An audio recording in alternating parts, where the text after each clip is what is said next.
मैं जानता हूं एक ऐसी मां को जिसने अपने बच्चे को पाल पोस करके बड़ा किया। बड़े अरमान थे उसके कि मेरा बेटा पढ़ लिख करके बहुत बड़ा आदमी बनेगा। विधवा हो गई थी वो, उसका पति बीमारी से तड़प तड़प के मर गया था।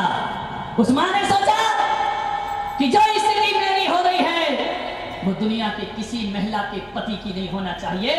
मेरे पास पैसा नहीं है, मेरा पति तड़प तड़प करके मर गया दवाइयों के लिए। उसने एक संकल्प उठाया। उस मां ने आंसू नहीं बहाए, उसने जाके अपना महाशोक प्रस्तुत नहीं किया।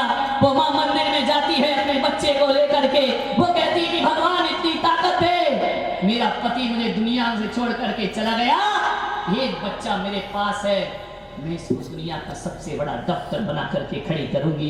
मैं चाहती हूँ कि ऐसा डॉक्टर बने कि कोई भी रोगी इसके दर पर आए, कोई गरीब आए, कोई यतीम आए, मेरा बेटा वहां पैसा ना देखे, मेरा बेटा अपना मसीहा बन करके उनकी सेवा करने को तैयार हो जाए। जैसा पैसे के अभाव में मेरा पति मरा है, वैसा दुनिया में किसी के पति की मृत्यु नहीं होना चाहिए। उसने कहा बेटा मैं तुझे डॉक्टर बनाऊंगी।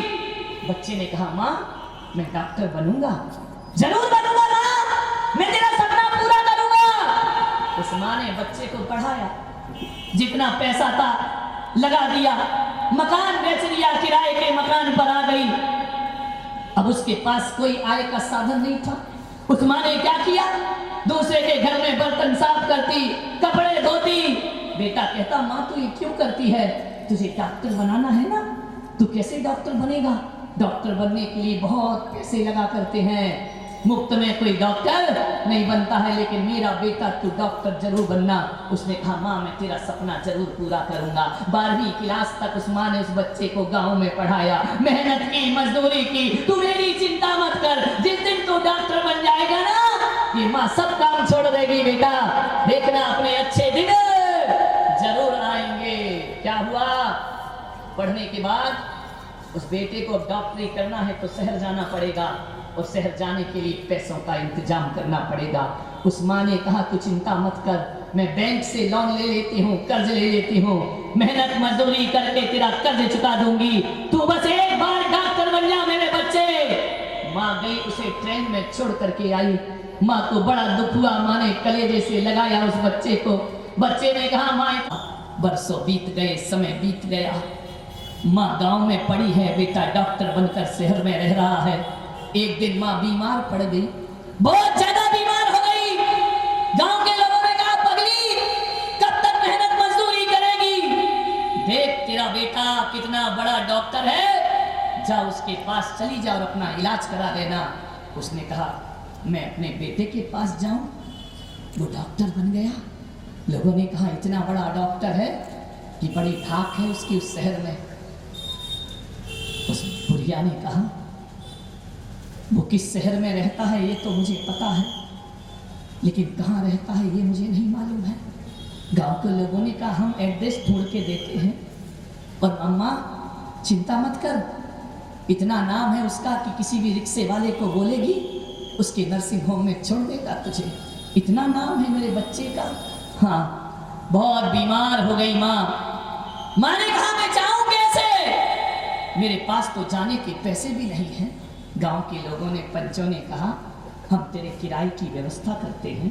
चंदा चिट्ठा इकट्ठा किया, उसे किराया दिया और जा माँ।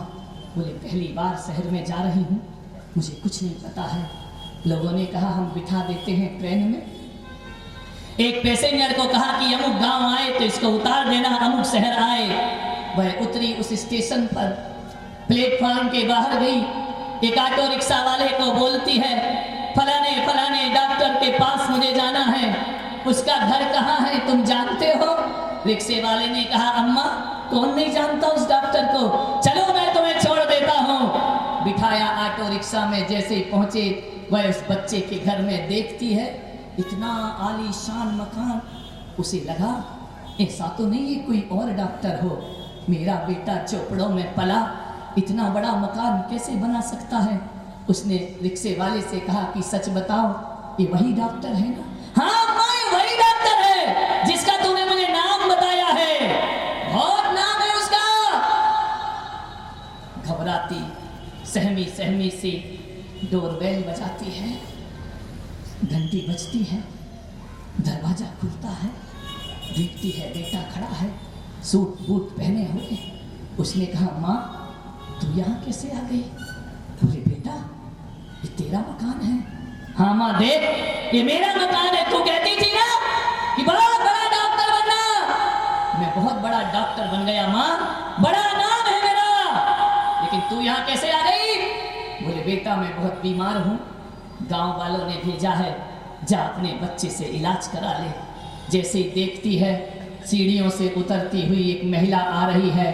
उसने पूछा ये कौन है बेटा? बोले माँ ये तेरी बहू है। बोले तूने शादी भी कर ली? बोले माँ जल्दी जल्दी में सब कुछ हो गया, ये मेडिकल में मेरे साथ पढ़ती थी, बेटा तूने मुझे खबर देना मुनासिब नहीं समझा। बोले माँ अब छोड़ना, हो गई तो हो गई शादी, तू आशीर्वाद प्रदान कर। माँ का दिल था, माँ ने कहा कोई बात नहीं, बहू के सिर पर हाथ रहा, सदा सुहागिन और सरस्वती बन करके जियो, तुम्हारे जीवन का कल्याण ये माँ ही कर सकती है।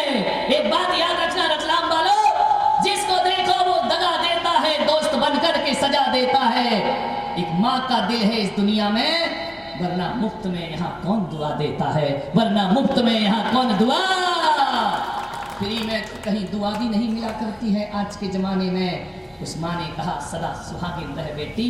उसने पूछा ये कौन है, कैसे कपड़े पहनी है फटे पुराने, ये है कौन? उस बच्चे ने कहा ये मेरी माँ है, तेरी सास है। उसने कहा ये यहीं रहेगी क्या? बोले नहीं तू अभी चुप रह, ज्यादा मत बोल, ये अपना इलाज कराने आई है। बेटे ने कहा माँ तेरा इलाज मैं करूंगा। माँ ने कहा तू कर देगा मुझे ठीक? अरे माँ बड़े बड़े रोग मैंने ठीक कर दिए, तेरा क्या है, चल मैं तुझे नर्सिंग होम में एडमिट करा देता हूँ। अस्पताल में ले गया, एडमिट कराया, 8 दिन तक माँ का इलाज किया, दूध पिलाया, दवाई खिलाई, बड़ी सेवा की, नर्स रखी, रोज जाके पूछता माँ तू कैसी है, माँ तू कैसी है। माँ का सीना भर आता वात्सल्य और प्रेम से, उसे लगता मेरी मेहनत सार्थक हो गई, मेरे कपड़े धो के पोछे लगाकर बच्चे को पढ़ाया, आज मेरी मेहनत को मेरे बच्चे ने नाम रोशन कर दिया मेरा। खूब सेवा की, 8 दिन माँ स्वस्थ हो गई। माँ ने देखा बेटा मैं बिल्कुल ठीक हो गई हूँ। बच्चे ने कहा माँ अब कोई दिक्कत तो नहीं तुझे? बोले कोई परेशानी नहीं। तो बोले माँ एक काम कर। बोले बोल बेटा क्या करूँ? तेरे जैसे औलाद होना चाहिए दुनिया में, बेटा मिले तो तेरे जैसा मिलना चाहिए। बोले माँ ठीक है, बहुत मेरी प्रशंसा कर ली तूने, अब एक काम कर माँ। बोले क्या? बोले अब तो ठीक हो गई। बोले हाँ तो गांव वापस चली जा। माँ ने देखा मैं ठीक हो गई, गांव चली जाऊं, सपने तो देख कर आई थी कि बेटे के साथ अब बची जिंदगी गुजारूंगी। पांव तले जमीन खिसक गई उस माँ की, एक शब्द ना बोल पाई। एक तरफ वह बेटे का चेहरा देखती है, एक तरफ अपने सपनों को देखती है। बेटा कह रहा कि माँ तू गांव चली जा, माँ तू बुरा मत मानना, देख मैं शहर में रहता हूँ, अब शहर में इतनी फुर्सत मुझे कहाँ है, मैं भी डॉक्टर हूँ, तेरी बहू भी डॉक्टर है, हमारे पास इतना टाइम नहीं है। माँ तू गांव चली जा, जब भी बीमार होगी ना तो आ जाना, मैं तेरा इलाज करूंगा। माँ ने कहा बेटा उसे विश्वास नहीं हुआ, मैं सच में गांव चली जाऊं? हाँ माँ तू गांव वापस चली जा। गुमसुम हो गई माँ, क्या बोलती? आपका बेटा आपको बोल दे कि आप चली जाओ, क्या बोलेंगे आप? माँ चुप हो गई। ठीक है मैं चली जाऊंगी। माँ आज शाम की गाड़ी है, तू आज ही निकल जा। उसने कहा बेटा शाम की जगह दोपहर की गाड़ी नहीं है, मैं उससे पहले भी जा सकती हूँ। शाम हुई, माँ जाने लगी, अटैची उठाई, जैसे ही जाने लगी बेटे ने कहा माँ रुक जा। माँ ने पलट के देखा, शायद इसका दिल पिघल आया अपनी माँ पर। उस बेटे ने अपने जेब में हाथ डाला, एक पर्चा निकाला और कहा माँ 7 दिन जो तेरी एडमिट रही ना, ये इतनी डॉक्टर की फीस है, इसे चुका करके जाना। माँ ये दवाइयों की फीस है, इसे चुका करके जा। माँ 7 दिन तक दूध पिलाया है, उसकी फीस दे करके जा। माँ नर्सिंग होम का किराया दे करके जा, फिर तेरी छुट्टी छुट्टी हो जाएगी यहाँ से। माँ ने देखा ये दिन आ गए हिंदुस्तान में, अपना बेटा अपने से बिल मांगता है। माँ देखती है एक तरफ बिल और एक तरफ सामने खड़ा अपना दिल। एक कागज का बिल है, वो सीने का दिल है। देख करके शब्द रुंध गए उस माँ के, पैरों तले जमीन फटी। उसे लगा कि काश ये धरती फट जाती तो मैं इसमें समाहित हो जाती। मैंने तेरे लिए कितना किया है। और ये बच्चा कहता है दवाइयों का बिल देकर जा, डॉक्टर का बिल देकर के जा। उसने कहा माँ ने, गाँव वालों क्या तुमने ये दिन देखने के लिए मुझे इसके पास भेजा था? वो देखती है मेरा ही बेटा है या कोई और है। अपना ही खून इतना बदल जाया करता है, अपना ही बेटा इतना बदल जाया करता है। उस माँ ने कहा बेटा मैं यदि मजदूरी करके तुझे डॉक्टर बना सकती हूँ तो मैं भी हिंदुस्तान की नारी हूँ। तब तक प्राण नहीं छोड़ूंगी जब तक तेरी दवाई का बिल ना चुका दूंगी, जब तक तेरे अस्पताल का बिल ना चुका दूंगी। जो औरत, अबला औरत लड़के को डॉक्टर बना सकती है वो डॉक्टर की फीस भी चुका सकती है। बस मेरे बच्चे कुछ दिन की मोहलत दे दे, मेहनत मजदूरी करके तेरी फीस चुकाऊंगी। ध्यान रखना, बाहरी निकम्मी औलाद, भारत देश की ऐसी औलाद जो अपनी माँ से दवाइयों का बिल मांगा करते हैं, जो अपनी माँ से डॉक्टर की फीस मांगा करते हैं। और मैं पुलक सागर कहता हूँ यदि माँ एक पर्चा तुम्हें पकड़ा देना, तुमने तो 8 दिन सेवा की है, यदि माँ पकड़ा दे एक पर्चा की ले बेटे तूने 8 दिन अस्पताल में रखा है, मैंने 9 महीने तुझे पेट में रखा है, उसका किराया चाहिए तो इतना किराया चुकाने की दौलत कमाना पड़ेगी तुम्हें। ध्यान रखिए तुमने दवाई का बिल मांगा है, माँ कह दे कि बेटे बचपन में मैंने तेरे गंदे कपड़े धोए हैं, उसका बिल चाहिए मुझे, उसका पैसा चाहिए। मैंने तेरे लिए रातों की नींद हराम की है, उन रातों का पैसा चाहिए मुझे। और ये माँ कह दे कि मैंने गहने बेच करके तुझे पढ़ाया है, वो गहने मुझे वापस चाहिए। मान्यवर और तो और यदि माँ कह देना कि मैंने तुझे बचपन में सीने का दूध पिलाया है, उस दूध का बिल चाहिए मुझे, तो रतलाम वालों मैं तुमसे कहता हूँ ऐसा कितनी भी दौलत कमा लेना, तुम्हारे खजाने में इतनी दौलत नहीं हो सकती कि माँ के दूध का कर्ज चुका सको अपनी जिंदगी में। ध्यान रखना, कितनी भी ऊंचाइयों पर पहुंच जाओ और तो और मैं पुलक सागर कहता हूँ पूरे हिंदुस्तान को भी बेच दिया जाए ना तो भी माँ के दूध का कर्ज नहीं चुकाया जा सकता है, माँ के उपकारों का कर्ज। ऐसी निकम्मी औलाद जो माँ से पैसा मांगा करती है, ऐसी नपुंसक औलाद इस देश में पैदा हो चुकी है। ऐसे निकम्मे लोग जो माँ को नहीं माँ की दौलत को चाहा करते हैं। ऐसे लोग होते हैं जब बंटवारा होता है माँ बाप की दौलत सबको चाहिए, माँ बाप किसी को नहीं चाहिए। विचार करिए कहाँ जाएंगे वो माँ बाप, किसके दर पर जाएंगे? अरे मेरा देश वो देश है, अंधे माँ बाप को यदि तीर्थ यात्रा की भावना जगती है ना तो मेरा श्रवण कुमार कांधे पर बिठाकर हिंदुस्तान की यात्रा करा दिया करता है। हमारा देश वो देश है, माँ बाप के ऋणों से मुक्ति नहीं पाया जाता है। मेरे देश की संस्कृति ये कब से हो गई, माँ बाप लाभ हानि के तराजू पर तौले जाने लगे हैं। मेरे देश की ये सभ्यता कैसे हो गई, माँ बाप के सामने एक बेटा अपने स्वार्थ का प्रमाण पत्र प्रस्तुत कर दिया करता है। मेरा देश तो वो देश था कि एक सौतेली माँ के बच्चों के लिए एक बाप यदि आदेश कर दे 14 वर्ष को वनवास जाओ तो मेरे हिंदुस्तान का बेटा बिना प्रश्न किए 14 वर्ष स्वीकार कर लेता है वनवास का। वो देश है हमारा, हमारा देश वो देश जो अपने माता पिता के लिए एक माँ को छोड़ो नारायण कृष्ण 2-2 माँ को सिर पर बिठा करके रखा करते हैं। जन्म देने वाली देवकी और जीवन देने वाली यशोदा को सारी जगत का सम्मान दिलाया कर। तुमसे एक माँ का सम्मान नहीं होता है, किस कान्हा के गीत गाते हो, किस राम की रामायण पढ़ा करते हो। विचार करिए आप कैसा हमारा हिंदुस्तान बन गया है।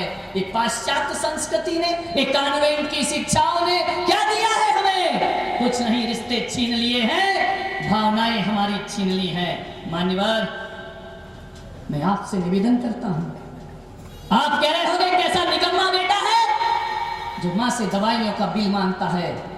मैं आपसे भी कहता हूँ, माँ बाप के रहते यदि घर का बंटवारा करोगे ना तो उस बेटे में और तुम्हारे में कोई अंतर नहीं हुआ करता है। ध्यान रखना, तुम्हारी जिंदगी भी उस बेटे की तरह हुआ करती है।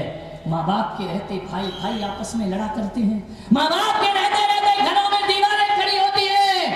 एक बात याद रखना, माँ बाप के रहते रहते यदि दीवार खड़ी हो रही है, दीवार घर के आंगन में नहीं उठ रही, ये माँ बाप के सीने पर उठा करती है। ध्यान रखिए, माता पिता किन भावनाओं से पाल पोस कर बड़ा करते हैं। माता पिता क्या सपने देखा करते हैं तुम्हारे लिए?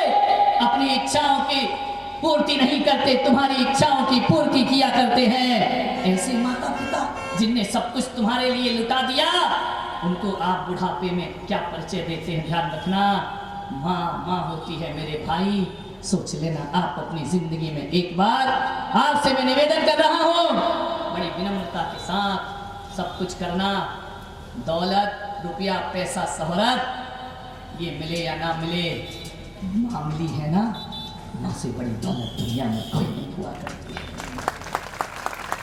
तुम कितनी सम्मेद शिखर की यात्रा कर लेना, तुम कितने वैष्णो देवी की यात्रा कर लेना, किस नहीं तुम उज्जैन में जाकर महाकाल को दूध चढ़ा देना। मैं आपसे निवेदन कर रहा हूँ, जिस अपने माँ बाप की आंखों में जो आंसू देता है ना, उसका सारा पुण्य उनके आंसुओं की धार में बह जाया करता है। ध्यान रखना, कोई पुण्य नहीं लग सकता है उनको। मान्यवर, माँ बाप बड़ी किस्मत से मिला करते हैं। पत्नी चुनाव से मिल सकती है, यार दोस्त चुनाव से मिल सकते हैं। एक बात याद रखना, पत्नी चुनने से मिल जाएगी, माँ बाप चुनने से नहीं मिलते। माँ बाप पुण्य से मिला करते हैं मेरे भाई। जीवन में पुण्य होता है तो माता पिता मिला करते हैं हमें जिंदगी में।